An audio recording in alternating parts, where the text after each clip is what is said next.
एक ऐसा समुद्र विशेष गुणों से युक्त कि जिसमें व्यक्ति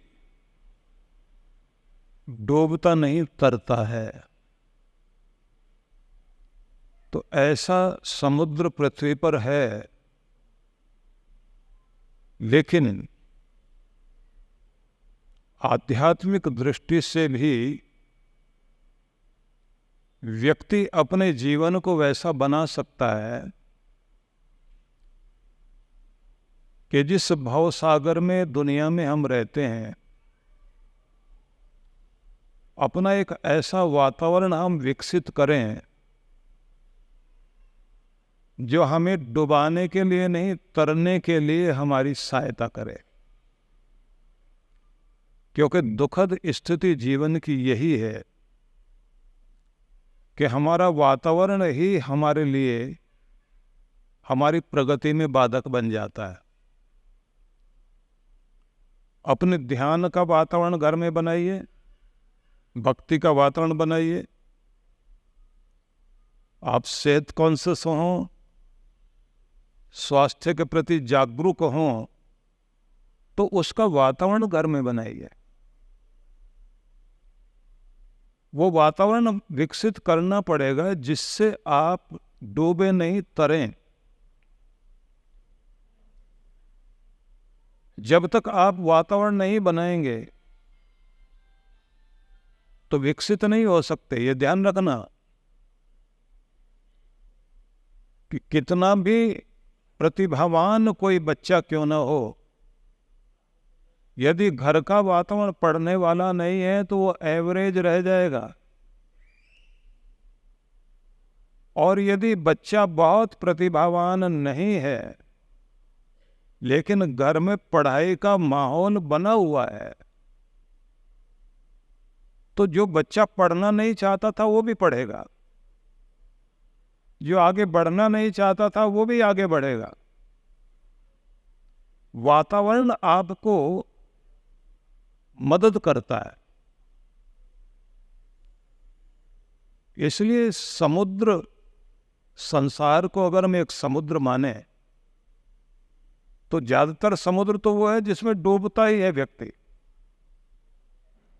लेकिन जॉर्डन के पास का वो समुद्र जिसके लिए मैंने आपसे कहा था कि दुनिया भर के लोग नहाने के लिए आते हैं, क्योंकि बहुत सारे मिनरल्स हैं उसमें,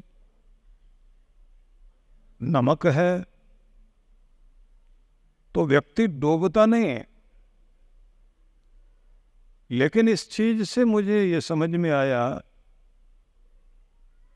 कि आध्यात्मिक दृष्टि से देखा जाए तो हमारे पास ऐसा समुद्र, हमारा ये संसार, हम किस तरह के संसार में रह रहे हैं, हमारे भीतर का वातावरण, हमारे बाहर का वातावरण हमारी मदद करे। और ये मदद तब होगी जब आप इसके लिए पूरी कोशिश करेंगे। अन्यथा आप बोलते रह जाएंगे, कबीरा तेरी झोपड़ी गलकटियन के पास, जो करेंगे सो भरेंगे, तू क्यों भया उदास। लेकिन उदास तो होगा देख देख कर आदमी। इसलिए आपको सबसे पहले वातावरण बनाने पर बहुत ध्यान देना चाहिए। आप शांति का वातावरण बनाएंगे तो आपके घर में शांति आएगी। प्रेम का वातावरण बनाएंगे तो आपका घर प्रेमपूर्ण होगा। जिनके घरों में सुबह से लड़ाई झगड़ा, गाली गलौज, उल्टा सीधा, ऊंचा नीचा, गिराना मिटाना, ये सब चलता है, तो उनके अंदर वही चीज चलेगी। जहां धोखाधड़ी, छल कपट, चोरी, इसको एक धंधा मान लिया जाता है, वे लोग समाज को वही सब देंगे। आप समझिए कि जिन लोगों ने इस दुनिया में प्रेम से पले हैं, प्रेम को ही जीवन में धारण किया, उसी वातावरण में जिए, तो समाज को उन्होंने बहुत कुछ दिया। अगर दुनिया का माना हुआ एक उद्योगपति एंड्रयू कार्नेगी इतने अनंत प्रेम को लेकर पला, गरीब घर है, मां नौकरी करने जाती है, पिता घर में एक ऐसा काम कर रहा है, ड्राई क्लीनिंग, हाथों से ही काम करता था, मशीन भी नाम मात्र थी उसके पास, और घर में काम करते करते अपने बच्चे को पढ़ने के लिए भेजे, और बच्चे के पास भी नाम मात्र के कपड़े, एक ड्रेस स्कूल की, उसी को धोकर प्रेस करके भेजा जाए।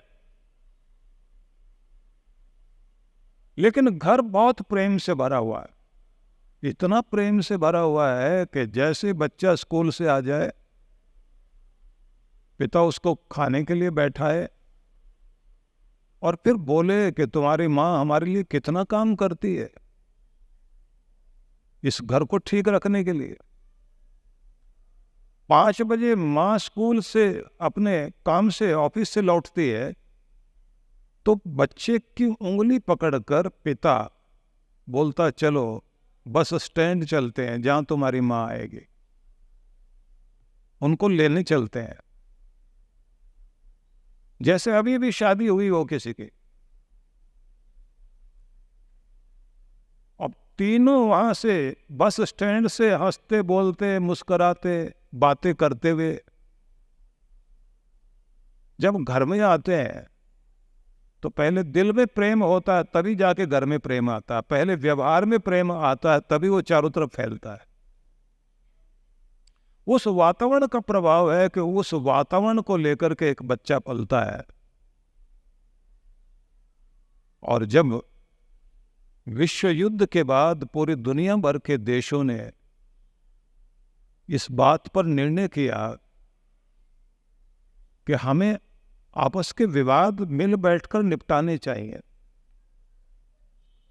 हाउस ऑफ नेशंस की स्थापना करने की बात आई। तो जब हाउस ऑफ नेशंस की स्थापना की बात सामने आई तो उसकी बिल्डिंग बनेगी, आप समझिए $30 लाख उस समय।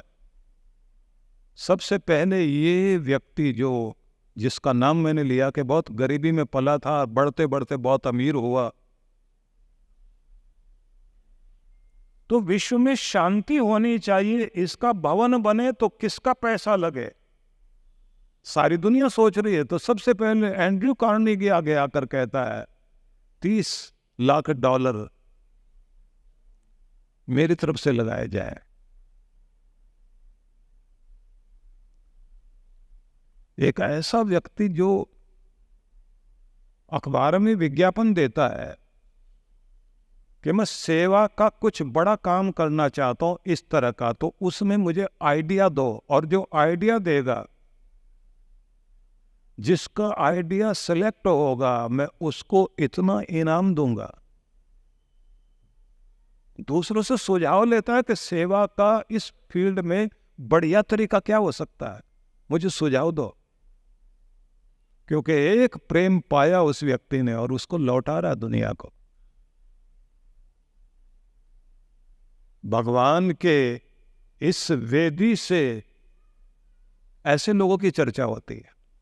अपना अपना मकान बना के दुनिया में बहुत लोग चले गए, अपने अपने बच्चों के लिए वसीयत करके बहुत दुनिया में चले गए लोग, जो अपने लिए भी जिया, अपनों के लिए भी जिया और पूरी दुनिया के लिए जिया। ऐसा कोई व्यक्ति होता है, वही तरता है दुनिया में और उसी का नाम दुनिया में रहकर।